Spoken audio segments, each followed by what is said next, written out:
Who's targeting those hospitals?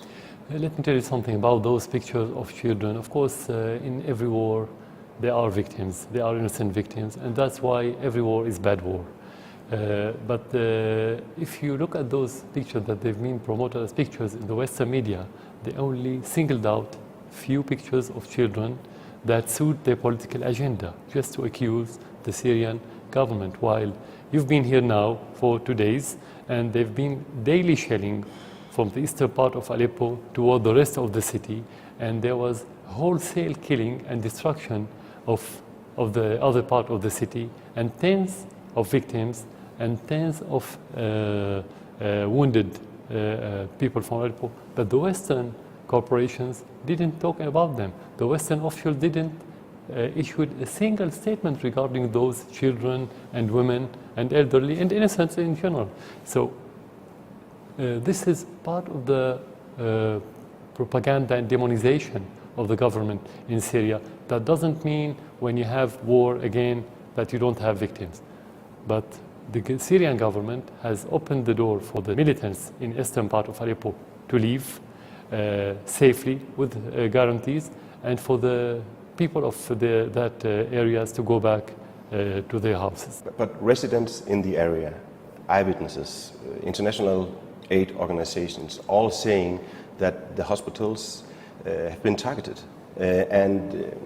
When I look at the pictures, I see hospitals, I see the beds inside the hospitals, and it to me really looks like it is demolished, it has been targeted. So who is targeting the hospitals?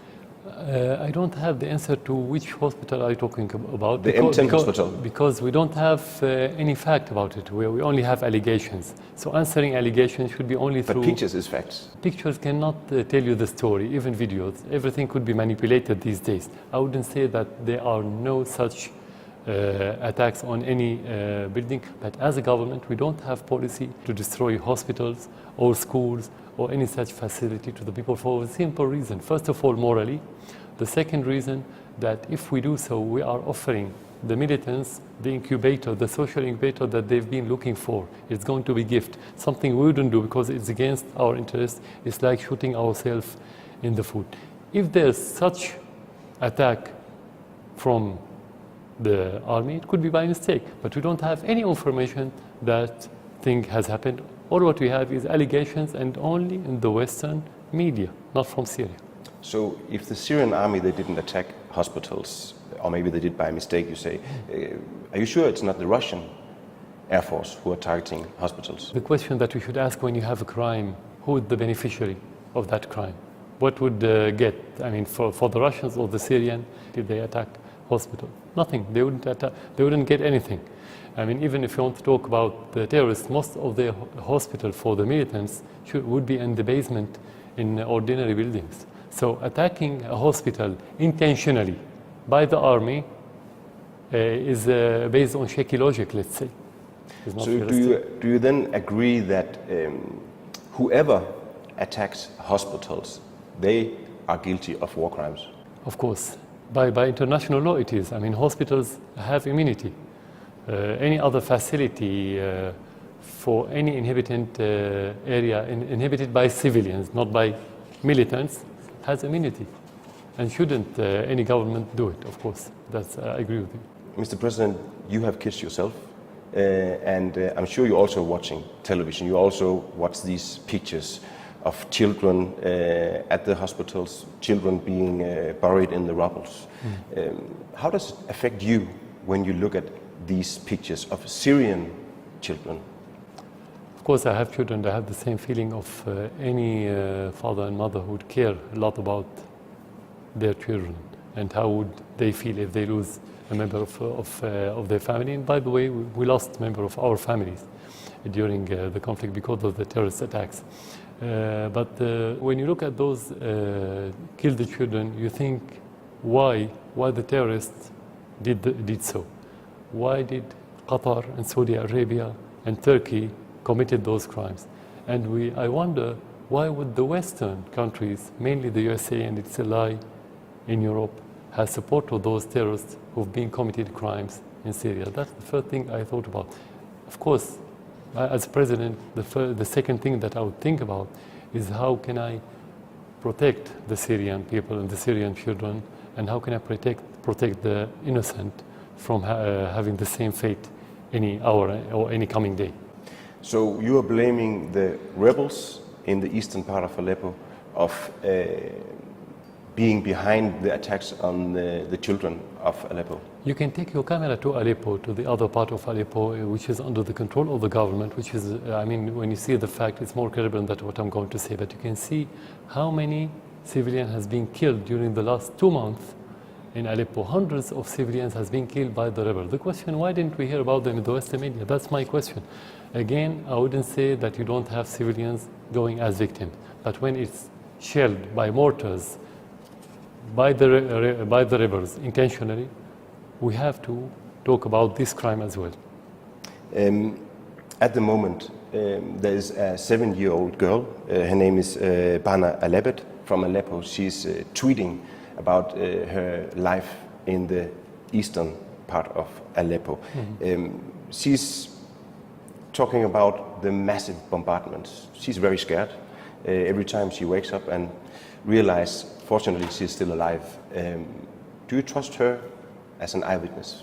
You cannot build your political position or stand, let's say, according to a video promoted by the terrorists or their supporters. It's a game now of propaganda. It's a game of media. You can see anything, and you can be sympathetic with every picture and every video you see. But our mission as a government is to deal with the reality. You have terrorists in Syria. They are supported by foreign powers and foreign countries, and we have to defend our country. In some areas, the terrorists use the civilians as a human shield, but we have to do our job to liberate them. We cannot say we won't do anything because the terrorists are holding those hostages. It's our mission. Again, we are going to the same point. You always have mistakes that's committed by anyone, but this is not policy, and you always have victims, but they are innocent victims of that war. What kind of mistakes did the Syrian army do? Any individual mistakes. Have you ever any examples of? You have institutions that, I mean, anyone could be punished if he commit a mistake. That would happen in any war, in every army. This is common sense. You have encouraged the civilians in the eastern part of Aleppo, and also actually the rebels, to leave the place. Yeah. You wanted to create a humanitarian corridor. Can you guarantee the safety of those civilians and the rebels if they leave the rebel-held part of the city? Exactly. That's what we announced a few days ago, and we announced it 2 months ago because we wanted the civilian to leave away from the terrorists. And how are you going to protect them? They are allowed to leave. It happened many times in many different areas in Syria. We allowed the terrorists to leave that area in order to protect the civilians. We don't need any more bloodletting and bloodshedding. This is one of the ways or the methods we've been using in order to protect the civilians. Of course, if they don't obey, we tell the civilians that we're going to attack that area so they can move away from it. But the best way is to allow the terrorists to leave, and the civilian will be safe. Then you can, if you want to follow or chase the terrorists, you can chase them somewhere else where there's no civilians. Do you understand if people around the world who are watching these terrifying pictures coming out of the eastern part of Aleppo, if they maybe think that you are denying facts, that you also have some kind of responsibility for the victims, for the bombing of the hospitals, for the bombing of the civilian infrastructure? Do you understand that some people, they may think you are denying facts? Yeah, look, if we've been faced by lies since the beginning of the war on Syria, accepting those lies as reality doesn't make me credible. It's not mean to, I wouldn't be credible if I say, oh yeah, you're right. That's why I said, there's difference between accepting policy, that this is a policy, or accepting that you always have mistakes. I didn't deny any mistake to be committed by any individual. I said there's always mistake. There are always mistakes committed in any war. So I'm very realistic. But to say that this is our aim as a government, we give the order to destroy hospitals or schools or to kill civilians, this is against our interest. I mean, if you want to put the morals aside, we wouldn't do it because this is against us. So how can those people that would say that we are only denying facts, can they convince anyone that we are working against our interest? This is first. Second, if we are killing people, Syrian people, and destroying hospitals and doing all this, committing all these atrocities, and we've been faced by all the great power and the petrodollar in the world, how can I be president after nearly 6 years of the beginning of the war? I'm not Superman. If I don't have support, I wouldn't be here. And because I have the support, and because we defend the Syrian people, we have the support as president or as a government. This is how to refute all these claims. I mean, at the end, the reality is telling. So there is a fierce battle going on in Aleppo right now. What will be the Syrian army and the Russian army's next move to retake the eastern rebel-held part of Aleppo? To continue the fight with the rebels till they leave Aleppo. They have to. There's no other options. We won't accept that terrorists will take control of any part of Syria, not only Aleppo. This is our mission, and this is our goal, and this is our next step. So this intense way of warfare that we see right now will continue, that's what you're saying? No, if you have any other option, like the reconciliations in other areas, that's the best option, not the war.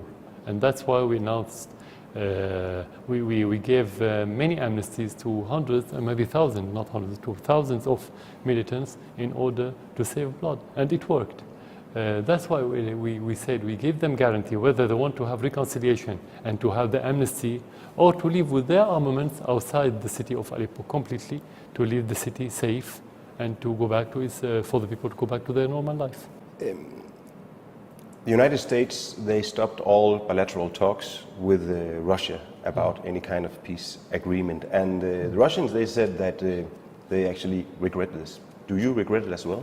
We regret it, but we knew in advance that it wouldn't work, because the agreement is not only about the talk between the two great powers. It's not about what they're going to sign or agree upon. It's about the will. And we already knew, we had already known that the Americans didn't have the will to reach any agreement, because the main part of that agreement is to attack al-Nusra, which is, according to the American list and to the United Nations list, is a terrorist group. But in the Syrian conflict, it's American card. Without the al-Nusra, the American cannot have any real, let's say, in concrete and effective card in the Syrian arena.